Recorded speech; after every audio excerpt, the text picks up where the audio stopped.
بالکل. اڈیالہ جیل کے بارے میں کہا جا رہا ہے کہ کوئی 4 ریٹائر کرنیل ہیں وہ مل رہے ہیں خان صاحب سے، اس لیے جرنیل، اس لیے آپ لوگوں کی ملاقات بند کروائی جا رہی ہے، تو کیا خبریں اس حوالے سے؟ دیکھیے وہ جو بیٹھا ہے نا اڈیالہ میں،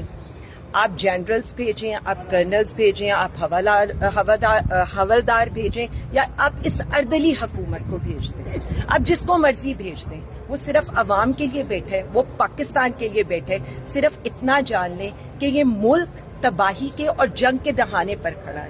جتنی دیر آپ وزیر اعظم خان کی رہائی میں لگائیں گے نا، اتنی دیر ہی میں آپ کو بتاؤں آپ اس ملک کے ساتھ زیادتی کریں. وہ تو سہ رہا ہے، وہ قید تنہائی بھی سہ رہا ہے، وہ آپ کے ٹارچرز کو بھی سہ رہا ہے، وہ آپ کی تکلیف کو بھی سہ رہا ہے، وہ باسی کھانے بھی، آپ کے کمپلیٹ آئسولیشن کو بھی، نہ فیملی میٹنگ ہونے دے رہے ہیں، لائرز کا بھی ایکسیس نہیں ہونے دے رہے، پولیٹیکل لیڈرشپ سے بھی میٹنگ نہیں ہونے دے رہے، اس کے باوجود بھی گھٹٹ کے. اچھا عالیہ حمزہ صاحبہ، جو ٹینشن ہے اس وقت بارڈرز پر پاکستان اور انڈیا کے درمیان، جب